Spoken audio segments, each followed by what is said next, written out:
Ji, welcome back to my channel life of Pragati. कैसे हैं आप सब?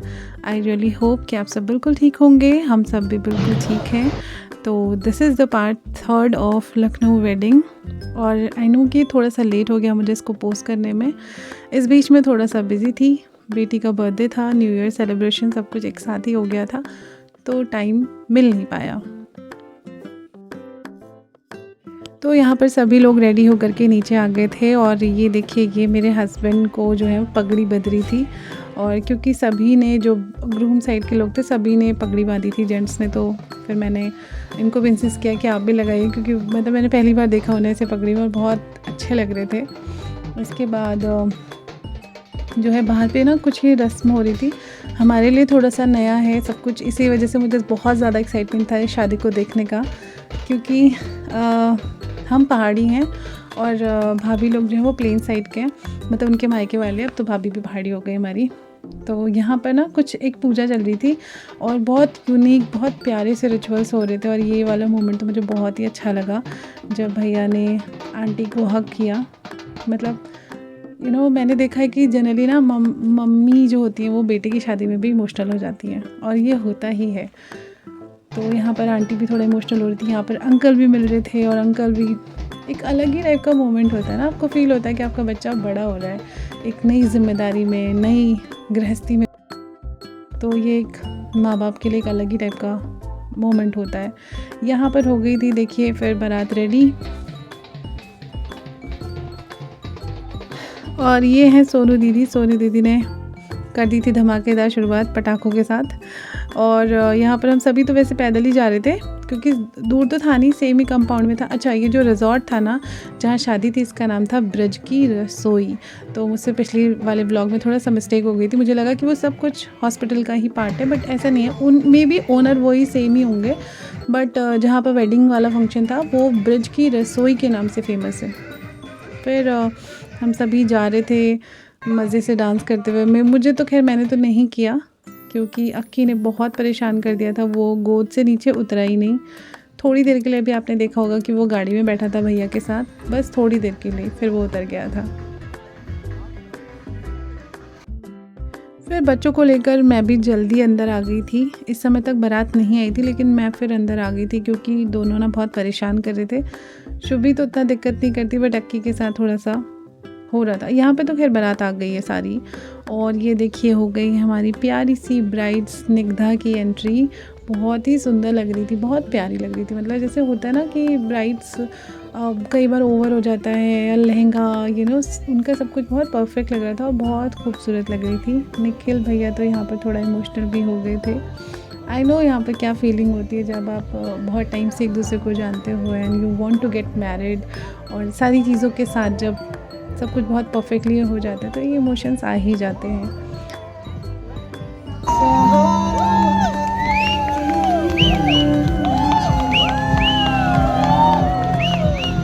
और दोनों की जोड़ी कितनी खूबसूरत लग रही है, भगवान कभी इनकी जोड़ी को कोई नज़र ना लगे।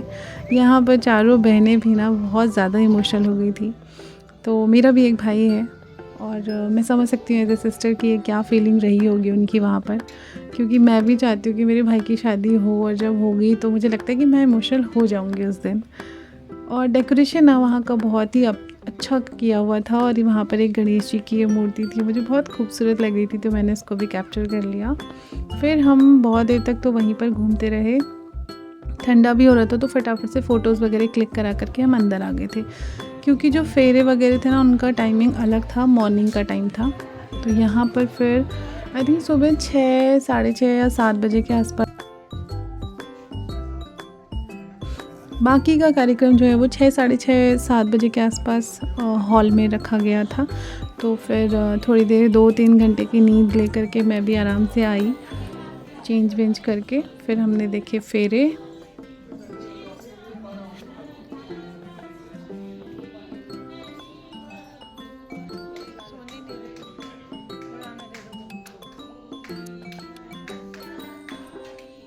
खूबसूरत से फेरे हुए, और उसके बाद कुछ और रिचुअल्स हो रहे थे।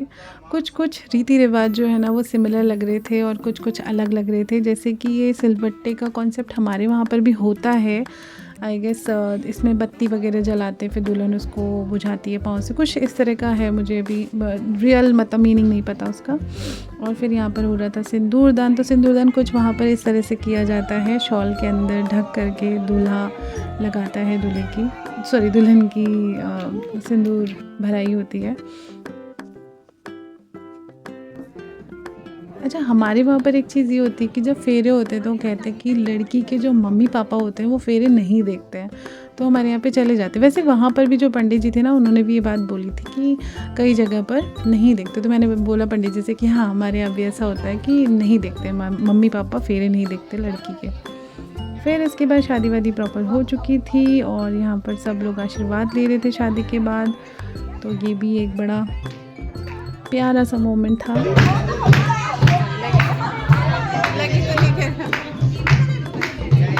इसके बाद बारी आ गई थी साली साहिबा की, तो उन्होंने भी अपनी डिमांड रखी जो ग्रूम साइड की तरफ से पूरी की गई। अच्छी बात है, दोनों लोग अच्छे से सेटिस्फाइड थे, साली साहिबा भी खुश हो गई थी। यहाँ पर जो है फिर हम सभी घर आने लग गए थे वहाँ से, और ब्राइड एंड ग्रूम तो थोड़ा लेट ही आए थे, 2-2:30 बजे आए थे वो लोग। हम आई थिंक 11-12 बजे के आसपास हम भाभी के घर चले गए थे। अच्छा, उससे पहले यहाँ पर जब शादी वादी सब कुछ निपटी है ना, तो फिर एक कुछ पूजा करी थी आंटी ने सुहागनों को बुला करके, तो उसमें मुझे भी बुलाया था, मुझे बड़ा अच्छा लगा। तो यहाँ पर कुछ मेवे वगैरह भी दिए थे आई गेस, और टीका लगा करके लिफाफे वगैरह दिए थे। ये मैं आपको अपनी एंकलेट दिखा रही हूँ जो मैंने मीशो से मंगाई थी, बहुत सुंदर लग रही थी, मैंने शादी में पहनी थी ये। और बस फिर हम वेन्यू से भाभी के घर आ गए, उनके मायके आ गए थे। यहाँ पर चल रहा था दुल्हन की वेलकम के लिए डेकोरेशन, तो मैंने भी इसमें थोड़ा बहुत योगदान दिया, मतलब कि फूलों को जो उसकी पंखुड़ियाँ होती हैं उनको अलग अलग करके मैंने सोनू दीदी को दिया, और उसके बाद सोनू दीदी ने बहुत अच्छे से डेकोरेशन किया।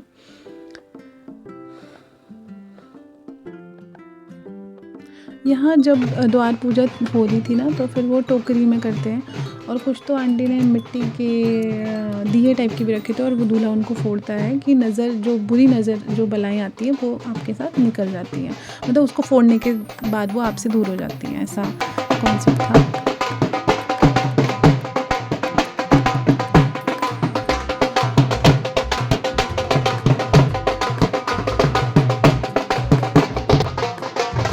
तो वही कह रही हूँ ना, कितना अलग है ना इंडिया में, हर जगह का कल्चर थोड़ा डिफरेंस आता ही रहता है। बट यही है कि फिर भी हम सब कितने अच्छे से एक दूसरे के कल्चर को सेलिब्रेट करते हैं। बहुत मज़ा आ रहा था, मुझे तो बहुत ज़्यादा मज़ा आ रहा था। फिर यहाँ पर एंट्री हो गई थी ब्राइड एंड ग्रूम की, फिर जो भी द्वार पूजा वाला पार्ट रहता है वो सब कुछ हुआ, और फिर वो अंदर आ गए थे।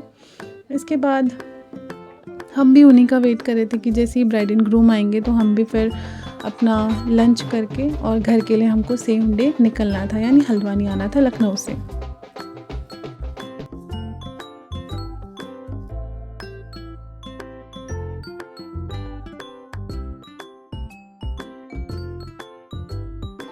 यहाँ पर ब्राइड और ग्रूम दोनों अंदर आ गए थे, और फिर इसके बाद हमने लंच कर लिया था। लंच करने के बाद हमारी भी वहाँ से विदाई हुई, बहुत अच्छी विदाई हुई, आंटी लोगों ने सब कुछ बहुत अच्छे से किया। और फिर क्योंकि जाते समय तो हम ट्रेन से गए थे, आते समय मैं अपने दादा के साथ आ गई थी। दादा क्योंकि हल्द्वानी आ रहे थे, और गाड़ी में जगह भी थी, बड़ी गाड़ी है उनके पास 7 सीटर, तो आराम से सबके लिए जगह हो गई थी। फिर हम निकल गए, और लंबा सफ़र था, बट भाई दादा इतने अच्छे से ड्राइव करता है और इतनी बढ़िया गाड़ी चलाते हैं ना वो, कि मतलब इतनी तेज़ चला रहा था, मुझे तो डर भी लग रही थी। बट हम उनकी वजह से बहुत अच्छे से टाइम पे पहुंच गए थे, और भी जल्दी पहुंचते, बट उस दिन हमें 2-2.5 घंटे का जाम मिल गया था रास्ते में। तो बस फिर जाम में फंसे रहे। बीच में एक जगह रुके थे हम चाय पीने के लिए, और फिर हमने आई थिंक डिनर भी हम वहीं से करके आए थे, क्योंकि लेट हो गई थी। आई गेस 11 या 11:30 के आसपास हम घर पहुँचे थे।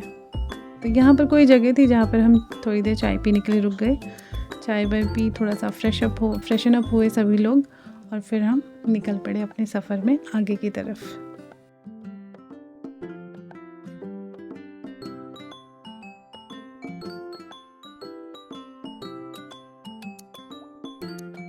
इसके बाद आप ये देख ही सकते हैं कितना भयानक जाम लगा हुआ था, मतलब भाई उस दिन का जाम जैसा जाम तो मैंने पहली बार देखा था अपनी लाइफ में।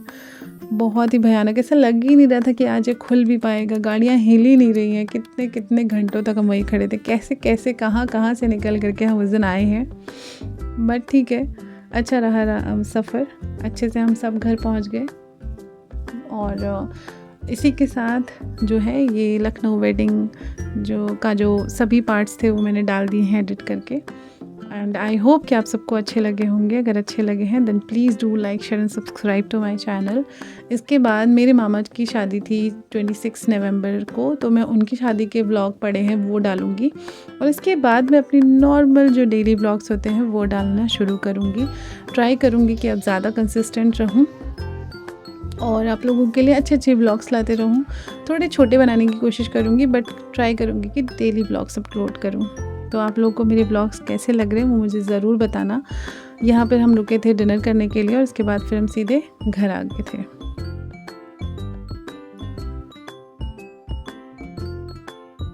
तो मोस्ट प्रोबेबली मैं कल जो है मामा की शादी का व्लॉग जो है वो अपलोड करूँगी। तो उसे भी इतना ही प्यार दीजिएगा। मिलते हैं नए व्लॉग के साथ। तब तक अपना ख्याल रखिए। Bye, take care everyone.